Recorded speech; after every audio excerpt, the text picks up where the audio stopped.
Hello guy, কেমন আছে সবাই? ও সরি সরি বন্ধুরা, কি রাগ করলা? চলো আজ তোমাদেরকে শেখাবো কিভাবে শরবত খেতে হয়, কারণ জীবনে গেলা ছাড়া তো তোমরা কিছুই শিখো নাই। এবার শেখাবো কিভাবে খাইতে হয়। কি রাগ করলা? তার আগে প্রথমে আমাদের শরবতটাকে বানায় নিতে হবে। এখন তুমি হয়তো আশা করতে পারো না বানিয়ে শরবত খাওয়ার জন্য, কারণ তুমি তো ব্যাকের, তাই আগেই বলে দিলাম। রাগ করলা? তারপর একটা গ্লাসের মধ্যে শরবত গুলারে আস্তে আস্তে করে ঢাইলা নিবা। ঢালার আগে আবার শরবত গুলারে দেখে মুখটা ঢুকাই দিও না, কারণ তুমি তো মাথা মোটা, তাই আমি বলে দিলাম।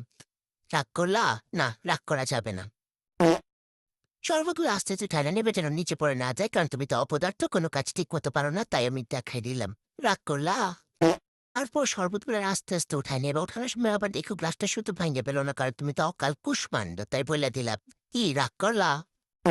বসাবে মুখে সামনে নিয়ে একটু একটু করে মুখে দিবা, আর একটু একটু ঢং করে করে খাবা, কারণ বড় লোক একটু একটু করেই খায়। তুমি তো গরিব, তাই আমি তোমাকে শিখিয়ে দিলাম কিভাবে খাইতে হয়।